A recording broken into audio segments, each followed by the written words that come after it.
গ্রামীণ পরিবেশে একটি ছোট মুদি দোকান দেওয়া 1 লাখ টাকা দিয়ে আপনার হতে পারে সবচেয়ে ভালো চয়েস। আসসালামু আলাইকুম। এতদিন আমরা যে ভিডিওগুলো আপলোড করেছি এগুলো আপনি শহর কেন্দ্রিক বা যারা শহরের দিকে ব্যবসা করে তাদের জন্য। আজকে আমরা এরকম ব্যবসার আইডিয়া বলবো যা আপনি 1 লক্ষ টাকা দিয়ে গ্রামে বসে ব্যবসাগুলো করতে পারবেন, বা গ্রামীণ এলাকায় 1 লক্ষ টাকা পুঁজি দিয়ে কিছু লাভজনক ব্যবসার আইডিয়া আজকে শেয়ার। 1 নম্বরে পোল্ট্রি ফার্ম, মুরগির খামার স্থাপন করা। মুরগির ডিম ও মাংস বিক্রি করে অনেক লাভ করা সম্ভব। আপনি চাইলে 1 লক্ষ টাকা দিয়ে প্রথমে পোল্ট্রি ফার্ম শুরু করতে পারে। এর বিষয়ে বিস্তারিত ভিডিও জানতে চাইলে আমাদেরকে কমেন্ট করতে পারে। পোল্ট্রি নিয়ে আমরা আরেকটা বিস্তারিত ভিডিও।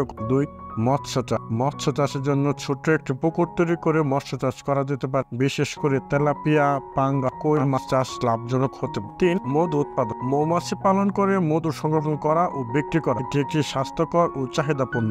মধু মিনিমাম 1000 থেকে 1200 টাকা কেজিতে বিক্রি হয়, তবে সেটা চাষ করতে এত টাকা খরচ হয়। সবজি চাষ। বিভিন্ন ধরনের সবজি চাষ করতে পারেন। বিভিন্ন ধরনের সবজি চাষ করে স্থানীয় বাজারে বিক্রি করলে আপনি একটা লাভজনক সফলতা পাবেন। গাভী থেকে দুধ উৎপাদন। গরু, ছাগল, মহিষ থেকে দুধ উৎপাদন করে আপনি বিক্রি করতে পারেন। 6, মহিষ পালন। মহিষ পালন করলে মহিষের মাংস গরুর মাংস থেকে অধিক দামে বিক্রি করা যায়, বলকি মহিষের দুধ গরুর দুধ থেকে অধিক লাভে বিক্রি করা যায়।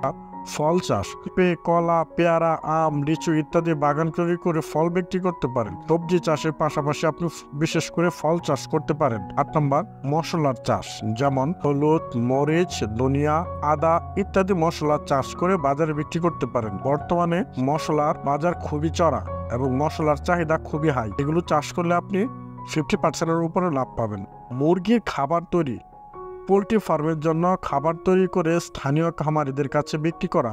আপনি যদি মুরগির খাবার তৈরি করেন তাহলে আপনি গরুর খাবার হিসেবেও এটা কম দামে বিক্রি করতে পারবেন। বর্তমানে মুরগির খাবারের যে দাম, আপনি তার থেকে অনেক কম দামে বিক্রি করবেন। গ্রামীণ রিটেল দোকান। গ্রামীণ পরিবেশে একটি ছোট মুদি দোকান দেওয়া 1 লাখ টাকা দিয়ে আপনার হতে পারে সবচেয়ে ভালো চয়েস, যেখানে আপনার জনগণের নিত্য প্রয়োজনীয় মুদি দ্রব্য, কসমেটিক্স ও গৃহস্থলী পণ্য পাওয়া। এই 10টি আইডিয়া আপনি ইউজ করতে পারেন যদি গ্রামে বসবাস করে থাকেন। এগুলো খুব লাভজনক বর্তমানে প্রেক্ষিতে। দেখা হচ্ছে পরবর্তী কোনো ভিডিওতে। আপনি যদি মুদি দোকান রিলেটেড ভিডিও দেখতে চান, একটা প্লেলিস্ট উপরে আছে, এটা দেখতে পারেন। আপনি যদি অন্যান্য যে 10টা পাইকারি বাজার বা ঢাকা শহরের পাইকারি বাজারগুলো দেখতে চান, ডানের ভিডিওটা দেখতে পারেন। দেখা হচ্ছে পরবর্তী কোনো ভিডিওতে। ধন্যবাদ।